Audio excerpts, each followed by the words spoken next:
Hello Internet, I am Daniel Ulysses Hammercock O'Brien, and this is Obsessive Pop Culture Disorder, the award-aware of internet show that looks at all of the hard pop culture questions in the world and says, no, let's pass on those and talk about bullshit instead. OPCD took a break for a few months while we worked with focus groups to come up with ways to revitalize the show. We settled on this tie clip. Check it out. All right. Today's episode investigates. Movies are fun, and happy endings are nice. But have you ever wondered, hey, what if that happy ending isn't? Well, good, because that's what this episode's about. Making movies is really hard, but making fun of them is really easy, and so today we're doing the second one. I talked about Pinocchio in a previous episode, but that was in the past, and the internet moves at the speed of now. So here we go. At one point, Pinocchio gets lured to a magic town full of beer and cigars and destruction and carnival rides, but it's actually a place where a demonic stagecoach driver turns bad children into literal jackasses, which he then sells for what we have to assume is either a large profit or just pure love of the game. Pinocchio manages to escape that town and reverse his jackass curse and learn a good lesson and live happily ever after, but hey, what's real good with that town, Disney? Is there a sequel where Pinocchio goes back to that town with the cops and is like, that's him, officers, that's the weird magic stagecoach driver who's been serially abducting, silencing, and then selling our country's most vulnerable children into slavery. We should find out how his magic works so we can reverse it and reunite those kids with their families, and then probably just do whatever our worst form of punishment is to that guy. Do we also have magic?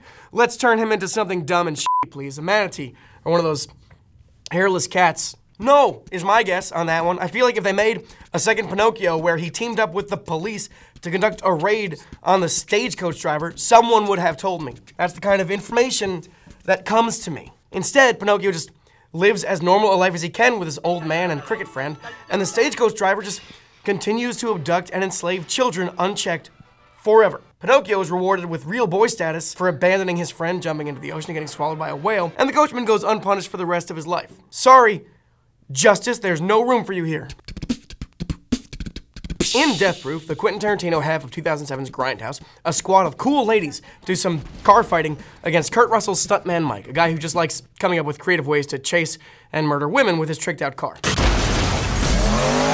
He goes after our main squad of women once he finds out they're borrowing a really nice old car for a joyride, but these women hate being murdered, so they flip the switch and end up killing Kurt Russell, and then gleefully celebrating at the end of the movie. Kurt Russell loses, our girls win, hashtag girl power, hashtag more like Hurt Russell, hashtag Beyonce. Here's the thing, our squad doesn't own that car, they're borrowing it from the creepiest of creepers, this guy, who didn't lend them this car out of the goodness of his creepy heart, but because they essentially offered up their currently dressed as a sexy cheerleader friend, Mary Elizabeth Winstead, as collateral. Hey, good looking. Be back to pick you up later. So, let's walk through this. Our heroes go to a remote location in the woods to meet up with the creepiest guy they could find, and then take his car while basically saying, we'll be really good to your car, but in the meantime, please enjoy a lovely afternoon with our hot idiot friend, wink wink. By the way, she's a porn actress, wink wink. Don't mention it. She's shy. We don't care what you do with her, wink wink. We didn't discuss this with her previously, wink wink. And then they disappear and destroy his beloved car. They engage in a high-speed car chase that takes them miles and miles away from his house, and then they ruin the nice car for which cheerleader Mary is unwittingly acting as collateral. And they all almost died, and then they killed a guy, and they're in the middle of nowhere, so poor Mary is probably the last thing on anyone's mind, except for this creeper who was promised her. I don't want to undermine the hashtag girl power moment at the end of this film, but I kinda do, because they heavily implied that their friend would be DTF and then abandon her with a stranger who doesn't strike me as particularly reasonable or respectful. What's a cheerleader movie? A movie about cheerleaders. Is it a porno movie? True story. I got to interview Rosario Dawson, who starred in the movie, live on stage at the Calgary Comic Expo 2 years ago, and I asked her what happened to Mary Elizabeth Winstead's character at the end of the movie, and she said, I don't know. Reasonable. If I were Mary Elizabeth Winstead, I would get some new friends. Or, if I were Rosario Dawson, I'd come be a guest on this show and talk about movies. Or if I were Quentin Tarantino, I'd write a 5-minute sequel to the movie that checks in with her. Just a scene where the guy's like, do I get to have weird sex with you now like your friends kind of promised because they traded you for my car and then disappeared and destroyed my car? And she's all, nah, they didn't discuss that with me previously, so I'd rather not. And then he's like, makes sense. I respect that, and I'm not resentful. Let's just hang out and drink tea or whatever. Or he decides to kidnap her and keep her in his creepy underground bunker, and then boom, suddenly it's a 10 Cloverfield Lane prequel. Movies are fun.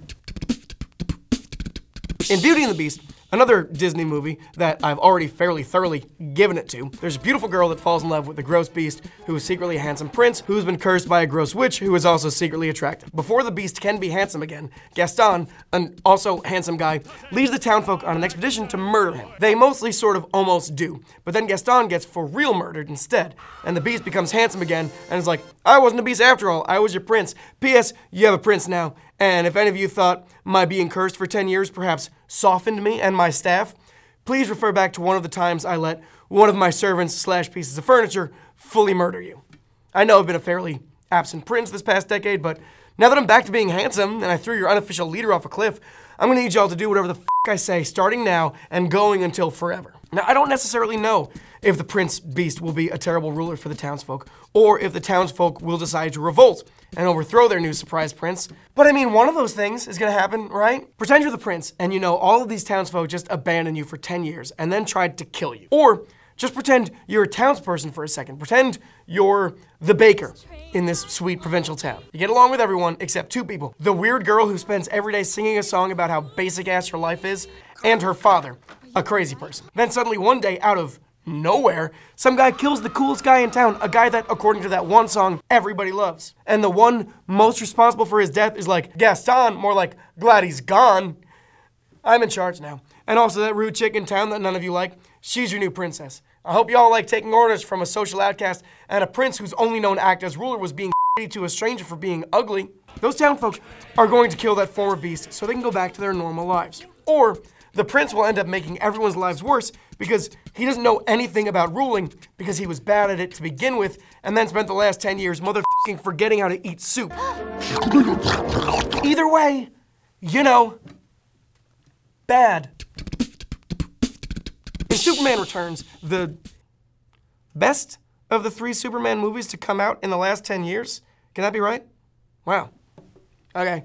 Anyway, in Superman Returns, Superman returns after a long hiatus away from Earth, where he was debating the merits of even being Superman in the first place. He's come back to find America missed him, Lois moved on and has a son and a fiance, the long-suffering James Marsden, and Lex Luthor is up to his old tricks. Luthor's latest plan involves literally building a new continent, the creation of which would cause tsunamis, wiping out other countries, and forcing people to turn to him and his new real estate as the only game in town. The best Superman movie in 10 years out of a total of 3 possible Superman movies.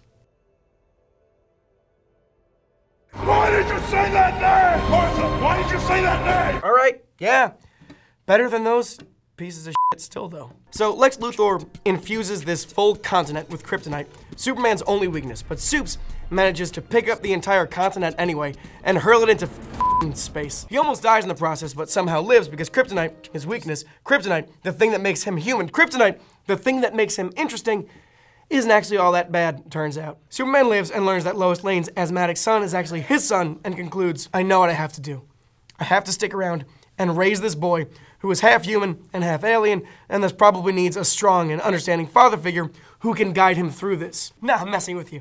He concludes, I know what I have to do. I have to continue being Superman. And then he just f***s off into space to watch Earth for a while. This kid has asthma, and sometimes superpowers, and he hasn't even hit puberty yet. He's got James Marsden as a surrogate father figure, but let's be real. Lois is still in love with Superman, and James Marsden hasn't been able to successfully hold onto a woman into the history of movies. It's not working! Somebody help me, please! Help me! Why are you here? I wouldn't return my phone calls. None of those options give me you. I can't do this. Goodbye. Superman sees this kid, his son, and realizes, wow, I have something worth fighting for, instead of, wow, I need to raise this superpowered weirdo, or else he's going to grow up and 1000% try to kill me. Because if I'm that kid, if Superman got my mom pregnant and then just disappeared for a while, I'd grow up being pretty resentful, because I'd have to watch Superman flying around saving the world instead of teaching me how to not just be a man, but a Superman. I'd grow up fatherless. I'm assuming Super Baby accidentally kills the well-meaning dummy James Marsden at some point, and swear revenge, and then one day tragically battle my birth super dad until one of us dies. It's not a bad idea for a Superman movie. Is there Is there room for another Superman franchise? It's cherry.